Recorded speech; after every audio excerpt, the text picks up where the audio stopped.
Olá, pessoal. O tema desse vídeo é esse aqui: riscos futuros para os seres sencientes. Uma introdução. Então, vamos ver uma introdução detalhada e um pouquinho longa sobre esse tema que é tão importante. Para a gente entender a importância desse tema, vamos começar com algumas constatações e, a partir delas, fazer alguns experimentos de pensamento. Então, estou colocando esse título aqui na primeira parte: o passado, o presente e o futuro. Vamos primeiro constatar uma coisa em relação ao passado.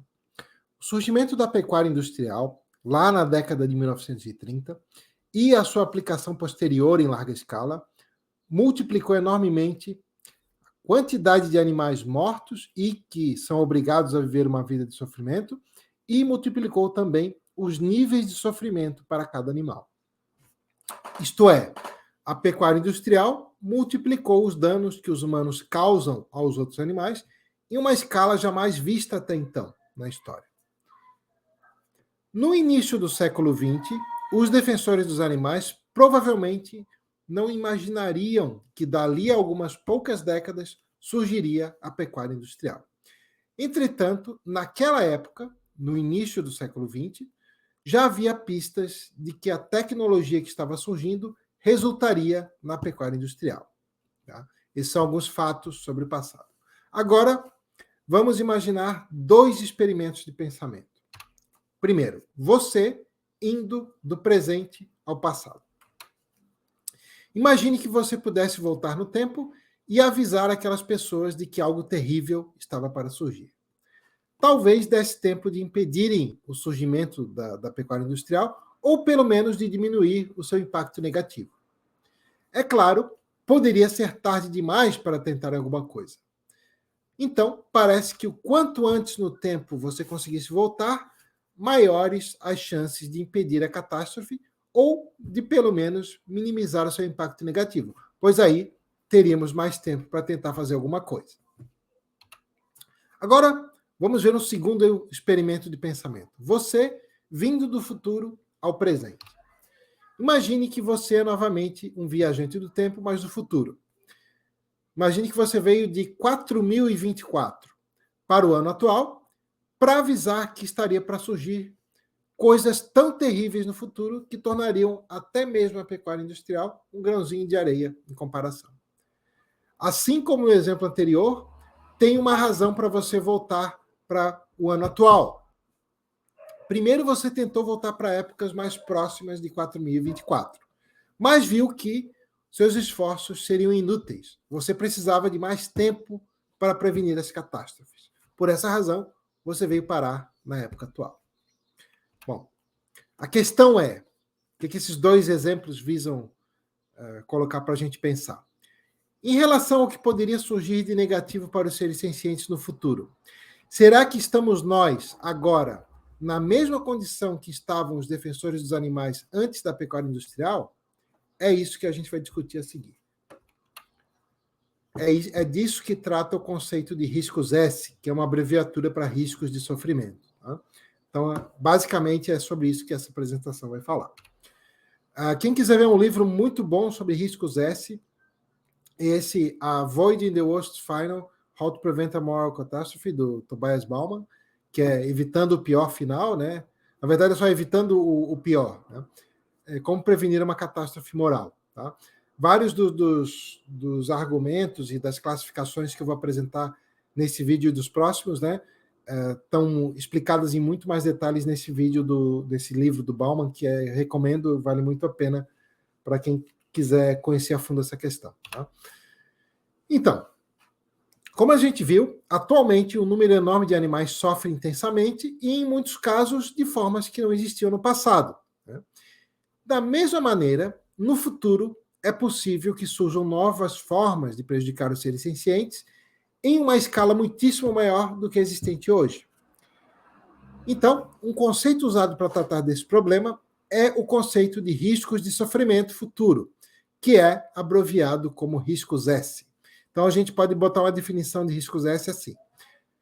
São riscos de que no futuro ocorram eventos que resultem em sofrimento de magnitude gigantesca, astronômica, uma magnitude que excede o sofrimento existente na Terra até agora. Tá? Então, para ser um risco S, tem que ser algo dessas proporções. Qual é a diferença entre riscos S e riscos X? Os riscos existenciais, também chamados de riscos X, são sobre riscos de aniquilação da humanidade, ou pelo menos de aniquilação da civilização. Já os riscos de sofrimento, que também são chamados de riscos S, como a gente viu, são sobre cenários com sofrimento astronômico e, portanto, esse conceito necessariamente leva em conta todos os seres sencientes, porque é sobre sofrimento em geral, não só sobre sofrimento humano. Tá? Como medir a seriedade de um risco S? Como a gente viu, todo risco S envolve a possibilidade de sofrimento de magnitude astronômica. Mas cada risco S possui graus diferentes de seriedade. Por quê? Primeiro, porque varia a severidade de cada risco S, por exemplo, varia a quantidade de vítimas que potencialmente seria afetada e varia o quanto sofreria cada vítima. E também varia a probabilidade de cada risco S se concretizar. Então, varia a severidade e a probabilidade. Então, uma maneira de medir a seriedade de um risco S é multiplicar o quão ruim seria o resultado, ou seja, a severidade, pela sua probabilidade de ocorrer. Então, isso revelaria o desvalor esperado do risco S, ou seja, o DE, que é o desvalor esperado. Ou seja, então você multiplica, né, a severidade pela probabilidade dele ocorrer. Depois a gente vai, em outros vídeos, entrar em mais detalhes nesse cálculo de desvalor esperado e até objeções a esse cálculo e como contornar isso. Bom, qual é a relação entre riscos S e novas tecnologias? Um fator que pode dar origem a riscos S é o surgimento de novas tecnologias. Por quê? Porque as novas tecnologias podem beneficiar quem as utilizaria, mas prejudicar em quantidades massivas de seres sencientes que seriam afetados por elas. E esse risco é grande, especialmente se não há consideração pelos seres afetados. Se a humanidade tiver tecnologia avançada, e cada vez mais avançada, mas não ocorrer progresso moral paralelamente, ou seja, paralelamente não ter discussão ética sobre essas tecnologias, é grande o risco de isso resultar em sofrimento de magnitude sem precedentes. Como a gente viu, no passado, um exemplo de como o surgimento de uma nova tecnologia multiplicou massivamente o sofrimento e as mortes dos seres sencientes foi o advento da pecuária industrial. Outro exemplo no passado foi o desenvolvimento de novas tecnologias de armamento e tecnologia bélica em geral. Para que cenários de sofrimento astronômico ocorram, não é necessário que haja a intenção de prejudicar as vítimas. Basta que os agentes não se importem ou se importem pouco com elas. É o que acontece no consumo de animais, por exemplo. A vasta maioria das pessoas que consomem os animais não faz isso porque quer o sofrimento dos animais ou as mortes dos animais. Faz porque quer um sabor específico de comida e não se importa com as vítimas. Então, vamos dizer assim, a má intenção não é necessária para ter cenários catastróficos, basta a indiferença. Então, as novas tecnologias, junto com a indiferença, já são suficientes para aumentar muito as chances de ser causado sofrimento de tamanho colossal. E, além disso, pode ser também que os agentes prejudiquem os outros seres sencientes, almejando o sofrimento, e não apenas porque são indiferentes. Ou ainda, pode ser que ocorra sofrimento em escala massiva acidentalmente. E também é possível que os agentes permitam ou promovam que as vítimas sofram danos naturais, danos que ocorrem, né, sem ser como resultado de práticas humanas. Enfim, tem muitas maneiras pelas quais um risco S poderia surgir. E é sobre isso que a gente vai ver a seguir, como classificar os riscos S de acordo com a maneira como surgem. Então, classificação dos riscos S de acordo com a maneira como surgem. Primeiro tipo são os riscos S incidentais, né? Que eles ocorrem quando formas de alcançar certa meta geram bastante sofrimento, mas sem o sofrimento ser almejado por si. Os agentes podem ser simplesmente indiferentes ou até preferirem uma alternativa sem sofrimento, mas não estarem dispostos a pagar os custos. Vamos ver alguns exemplos, né? Primeiro, sofrimento como efeito da alta produtividade. Como a gente viu, um exemplo atual é a pecuária industrial. E no futuro pode ocorrer cenários similares, mas em escala muito maior, né? Porque isso, né, está sempre associado com o lucro. Né? O segundo exemplo é o sofrimento para o ganho de informações. Um exemplo atual é a experimentação animal. E no futuro pode ser que surjam cenários similares, mas em escala muito maior. O terceiro exemplo é o sofrimento para entretenimento. Né?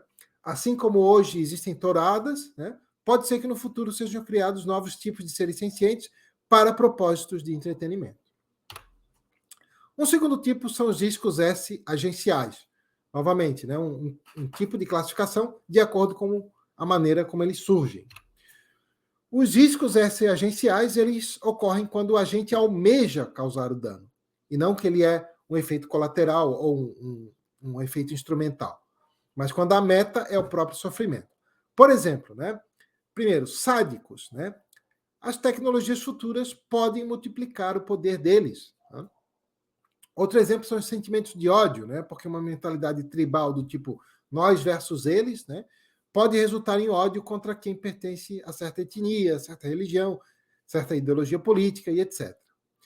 Terceiro exemplo são punições extremas, né? Exemplos no passado são as formas de punição que eram aplicadas exatamente porque causavam sofrimento extremo, como crucificação, empalamento, etc. E, infelizmente, em alguns locais ainda são aplicadas. Né?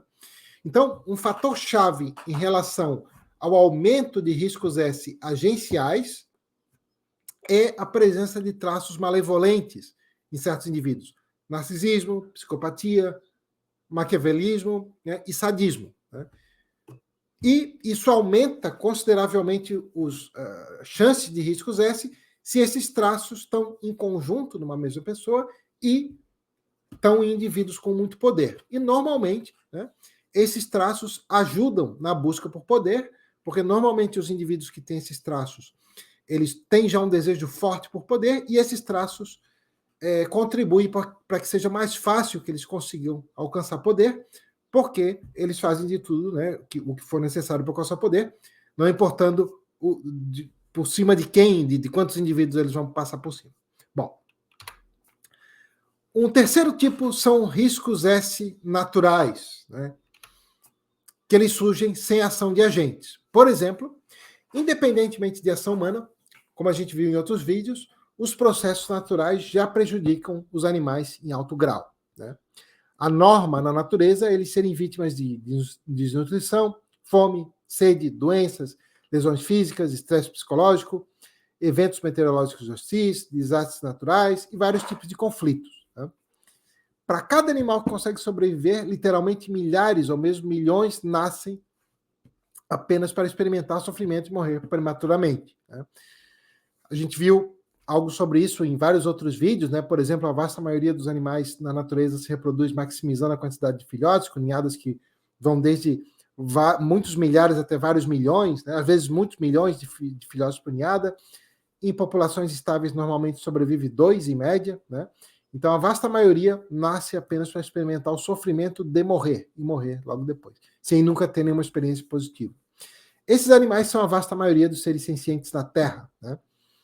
É uma quantidade tão gigantesca, como a gente viu em outro vídeo, que faz até mesmo os números da exploração animal serem um grãozinho de areia em comparação. Então, os riscos S naturais são os riscos de que isso se expanda em uma escala astronômica no futuro.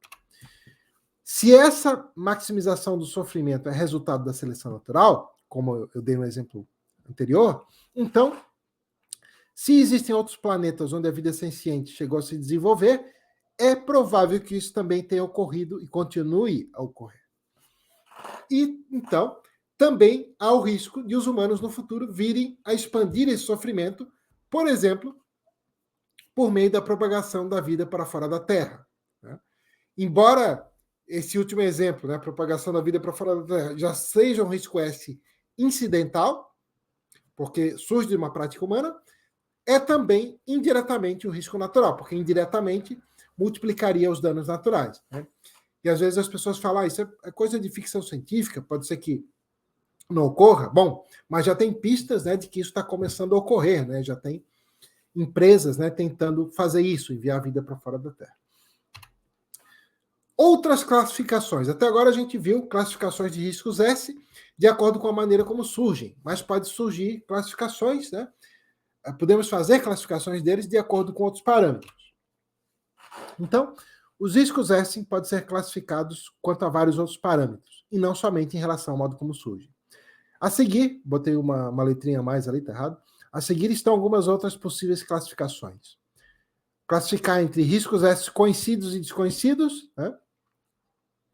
Do que depende? Depende se conseguimos imaginá-los agora ou não. Por exemplo, na Idade Média não se imaginava que surgiria a bomba atômica. Né?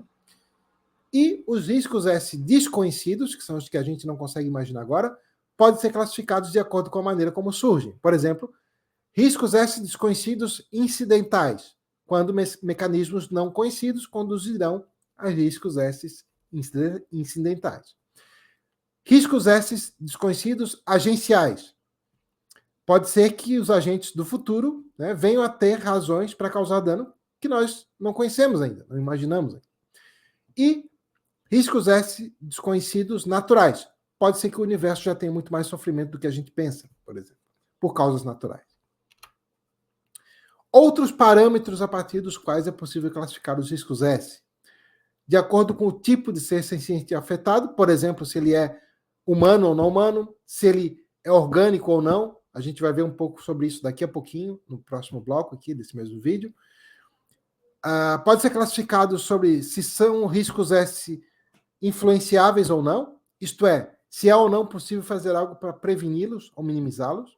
E aqui, nessa classificação, é importante a gente separar aqueles cenários onde, dadas as leis da física, é impossível influenciá-los, de outros cenários onde pode ser que eles não são influenciáveis agora, mas venham a ser no futuro. Tá?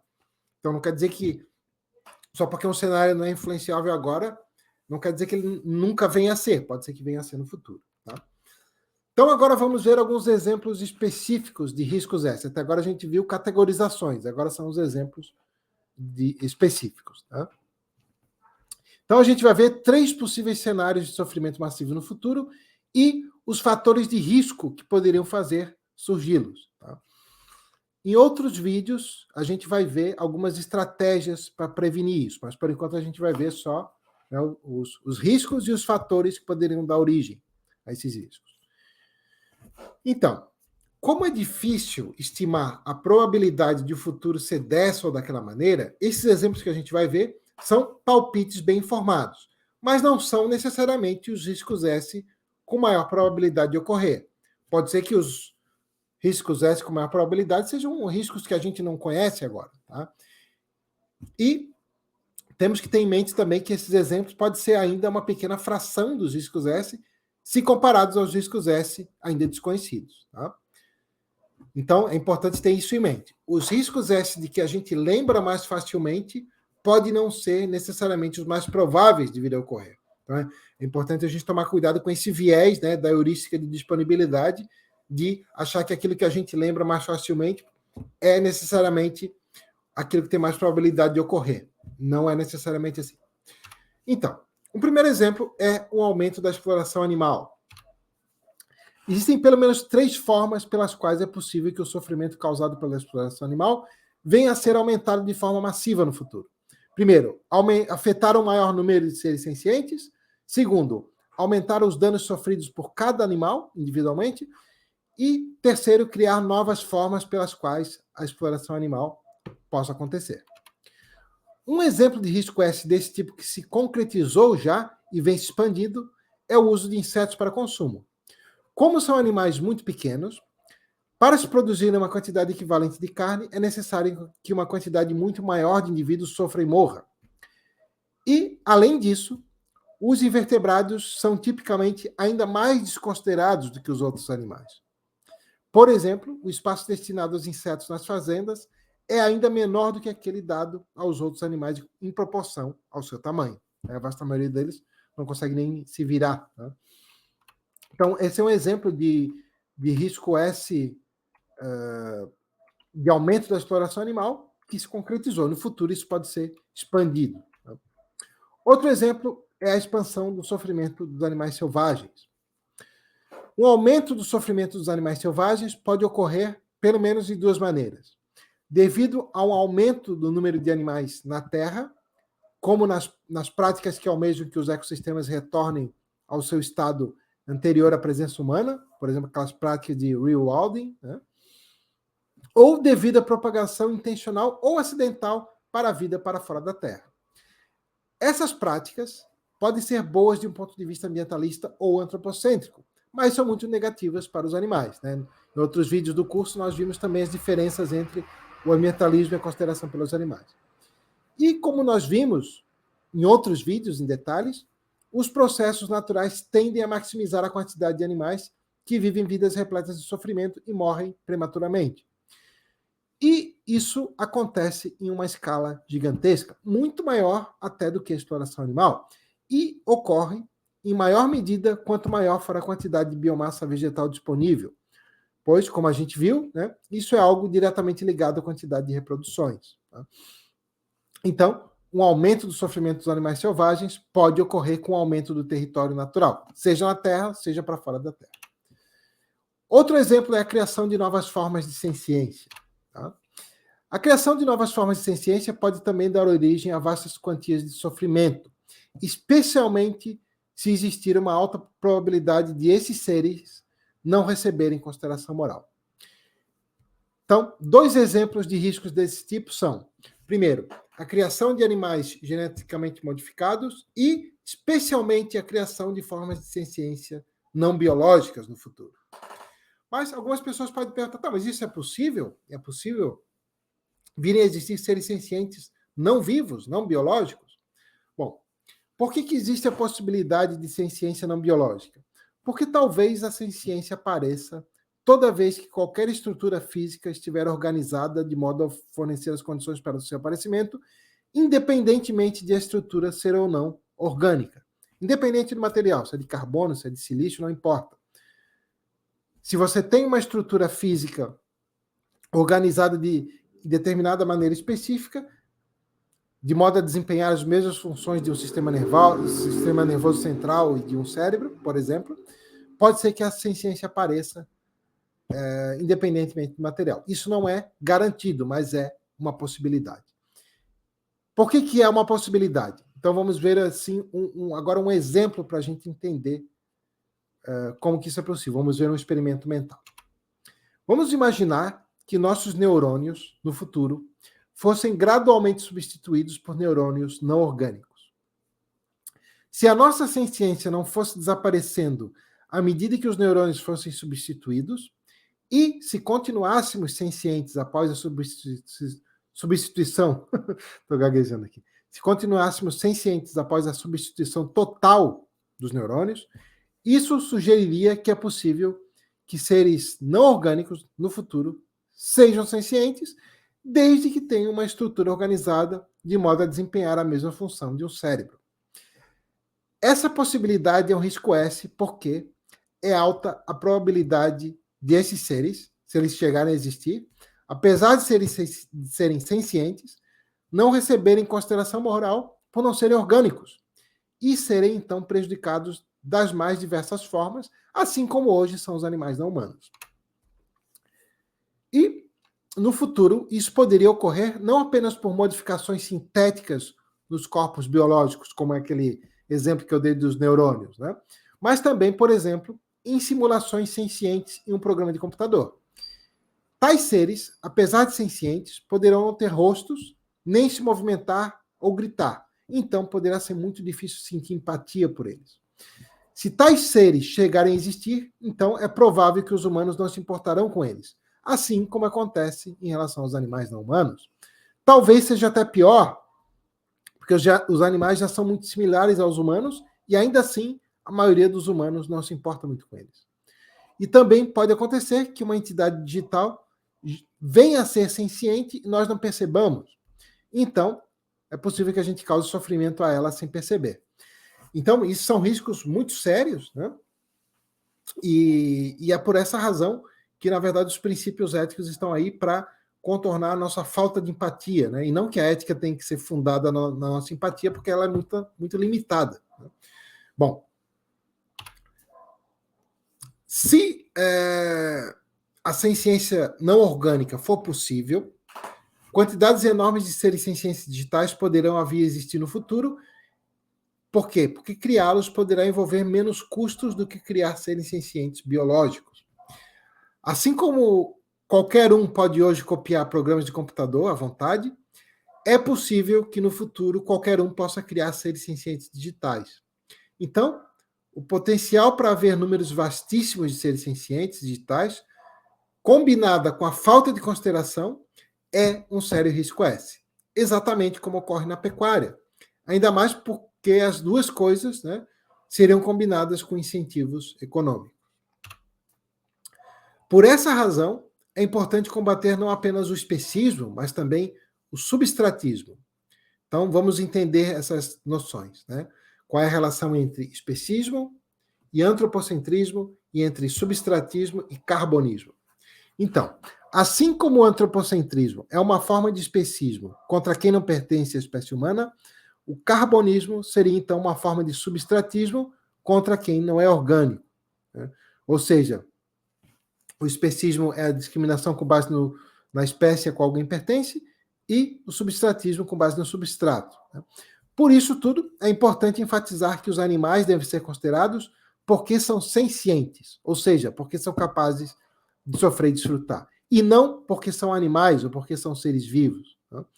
E enfatizar que considerar os animais porque eles são sencientes implica em considerar seres sencientes não orgânicos, caso estes vierem a existir.